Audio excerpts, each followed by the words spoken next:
I've heard you talk about separating the idea of having money from the idea of working or having a job, and that sparked just wonderful thoughts and feelings of why conform to the idea of a 9 to 5 or this other things. I've been saying take money out of the equation.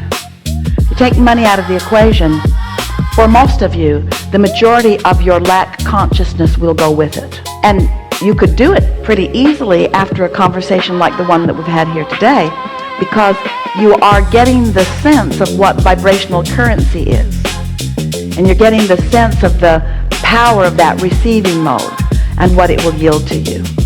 You know, you have to let your reasoning mind show you that there must be more to the attraction of financial remuneration than you've been thinking, because there are a lot of people working really, really hard and not becoming prosperous. And there are a lot of people who don't work that hard who are magnificently prosperous. And the world's response to that often is, well, let's just take the finite pot or pie and just split it up more equitably among the masses. And then we say it wouldn't be long before the pie would be right back where it is, because it's a vibrational attraction thing, you see. So our best way of stepping into this conversation is to use the reasoning analogy that you say you would like maybe an extra $500,000 right away, because there are some things that you would apply it to. And you also are reasonable enough to start again. Is reasonable based upon how it has been, or is reasonable based upon your understanding of the laws of the universe? So many people have an expectation that that $500,000 is not going to come to them today. So today isn't the day again, and then today isn't the day again, and then today isn't the day again. But we want you to acknowledge that there may be too much resistance on your trail, on your path, for you to let that money in right now. You could let a feeling of freedom in. You could bask in the understanding that you're free to choose, and you could bask in the feeling of freedom that nobody creates your own reality, and you could bask in the feeling of freedom that you and you alone establish your point of attraction, and that everything responds to that.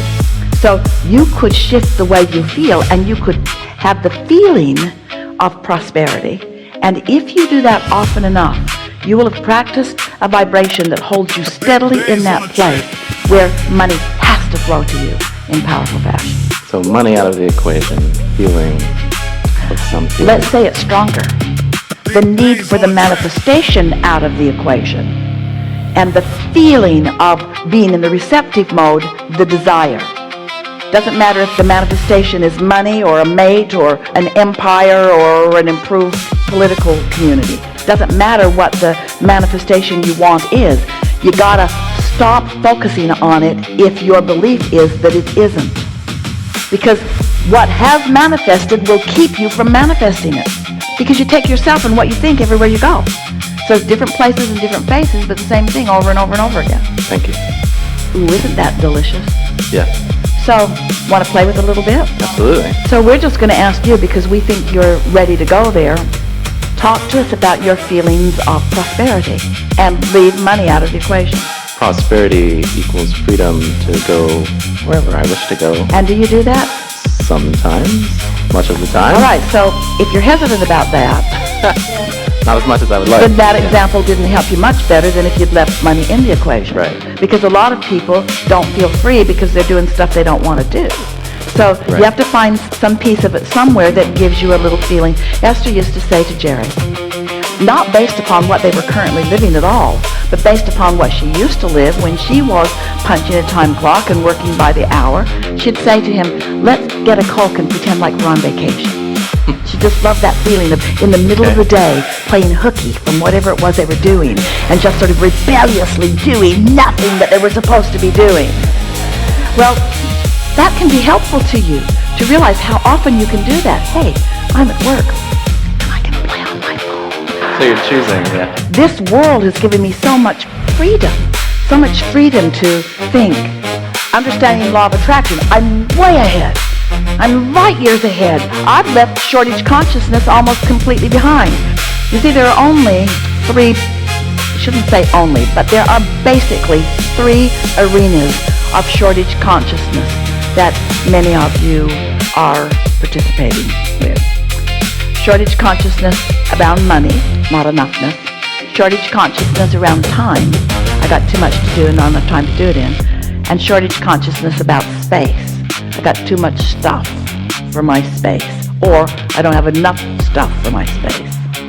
And so when you focus on any of those things that cause you to feel lackful, you impede, you put a filter on, you block the flow of the abundance that's in the vortex that you're calling to you. Your inner being is just flowing. Here's how it works, because there's no assertion. You're going to like this so much. We've not had this conversation before. So you were source energy before you came into this physical body and still are. A part of you became this physical personality, but the larger part of you is still this source energy. So there is a circle that is you that includes the non-physical and the physical. So you are one, the non-physical and the physical. So the physical you decides that you would like some things and you throw it into your vortex, and the non-physical you finds a vibrational alignment with it and becomes it immediately. So when your inner being is attracting the things that you desire, it feels like your inner being is giving them to you, but what your inner being is really doing is attracting them to the bigger part of you through you. Did you get that? Your inner being is not asserting the well-being that you're asking to you. Your inner being is drawing what you're asking for to the larger part of you, which is your inner being. And so what you want is being drawn to you by your inner being who's drawing it through you. So the way that plays out is everything that you want, your inner being is focused upon it and flowing ideas and information and possible paths. And when you accept that, then you never again will feel shortage consciousness of anything, because your inner being and all this resourceful stuff that you want to call, we call it non-physical, sometimes you want to call it God. In other words, the blessings are raining down all around you. And once you begin to understand this, then you put yourself in that place, you release some of the filters, and you let yourself be the receiver of more of it, more often. And then you just feel freer and freer and more empowered and more blessed and more worthy and more happy and more sure-footed and more eager, and nothing gets you down because you know it always is working out for you. And now you're just enjoying the journey the way you intended to, and now you're the deliberate creator that you wanted to be, and you're enjoying the contrast because it helps you clarify, and you love the feeling of molding yourself into vibrational alignment with it, and new ideas keep hatching, and you just keep feeling better and better. And the older you get, the younger you are, the better you feel, the more vital and vitality that you have, and you just defy all the odds of the way most people who have lived this long are living, because you're just high on life and eager about more. You are the physical embodiment of source energy. Whew. I am. Yeah, no shortage consciousness there. Gone. Yeah, really good. Something more? No, thank you. So what do you do when you have beliefs that work against you? Esther writes that song. She only knows one line from it. I should have just gone to bed. Instead of talking all night long and running her off, I should have just stopped talking. And so that's a really good thing. Stop taking score of what is, unless it feels really good. You could have 5 active subjects in your life, like finances, things that are meaningful to you that you are doing, interests, relationships, things to do with your physical body. You could have several subjects active, and 4 of the 5 could be working not the way you want right now. And 1 could be working the way you want. And if you would give most of your attention to the one that's working, the other 4 would fall right into line. Because you'd use that 1 to be the reason for your broadcast. And the reason for your broadcast, no matter what the subject, you see, this is important. You don't have to be broadcasting on a specific subject to attract good things on that specific subject. You just can't be broadcasting against something. Did you know that? You didn't know that, did you? That's why you think you've got to be really determined. You think you've got to wrestle it to the ground. You think that you've got to really work hard on it. You just have to get happy about something. Now here's why. Step 1 is contrast has caused you to become decisive, vibrationally decisive. That's a good word. You have become vibrationally decisive. You don't even know all the things that you've decided, because it's been coming so incrementally, moment by moment, step by step, all through the days of this life and even before.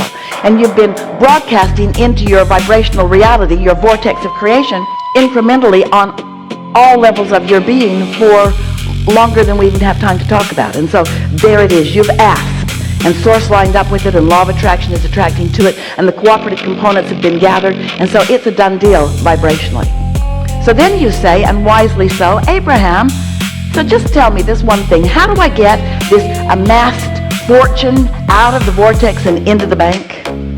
How do I make it a reality for me where I can spend it? How do I turn it into the kind of currency that other people recognize? We know you dead guys are all hot on this vibrational currency, but I'd like some cash. How do I turn it into something that I can spend? Well, you do that by not contradicting it, by focusing upon the fact that you can't see it yet and you can't spend it yet. That's what faith is. It's a feeling about something even though you can't see it yet. It hasn't translated, it hasn't become vibrationally viable enough that you can translate it through your physical senses. What you see is a translation of vibration. You don't know it because you just do it so easily. What are you doing today? I'm going to go translate some things into vision. I'm looking at that now. I'm looking at that now. You don't do that. You were born vibrationally translating into sight and sound and smell and taste and touch. And you were also born translating through your emotional center, your guidance system, to let you know whether you are a match to your own inner being, who is a match to this thing that you want, or not. You can tell by the way you feel.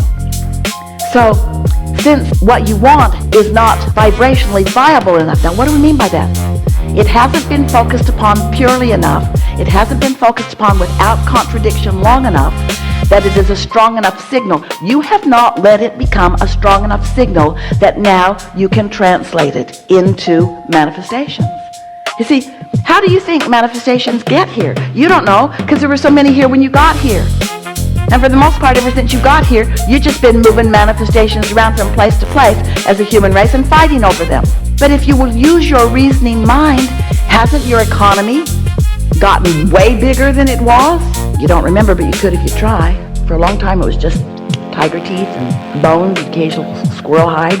Way bigger now. Way, way, way, way bigger now.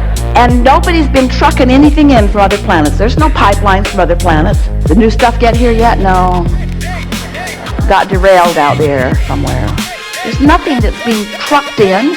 You are creating it. It's becoming vibrationally viable because you are preparing your receptors to receive it. When you ask, it is given, it is revealed. But the question is, are you realizing what has been revealed, or do you have your I can't do it, I can't see it, I can't smell it, I can't taste it, I can't touch it, I can't hear it blockade up, you see? And so, that was so satisfying to say all of that to you, because you heard it, didn't you? You are the one that translates the vibration into the physical equivalent. So by the time you have put all of this in the vortex and law of attraction has answered it, and your inner being has stood there with it and has become the vibrational equivalent of it and is broadcasting to you and to the universe a signal about it, and law of attraction is responding to that signal, there is a powerful attraction to the things that you have become. Powerful attraction. It is huge, and it is done. And then, if you are anywhere in the vicinity of it vibrationally, which means if you're just happy today for some reason, you haven't remembered not to be happy. In other words, your cork will float. You can hold it under the water, but when you let go, it's going to float back up there. So when you stop doing that thing you do that doesn't let your vibration rise, your vibration will rise. And every now and again, you'll just forget to do something stupid like not let it rise, and it will rise. And for a moment, you'll get a glimpse of something you want, just for a moment. I want her. I want this. I want this. Don't you know that feeling? When you first translate that vortexual creation into something that is meaningful to you, when that idea hatches in your mind, that's a manifestation. Now, it's not the kind of manifestation you want. You don't just want an idea. Yeah, you do. You want the idea because you got to have the idea, and you got to practice the idea, and you got to become familiar with the idea, and you got to hold the idea. You've got to nurture the idea just like the seed of corn has to be nurtured before it comes into something that you can eat and enjoy. So, now you have it. That's the answer to every question. Go away now and live happily ever after.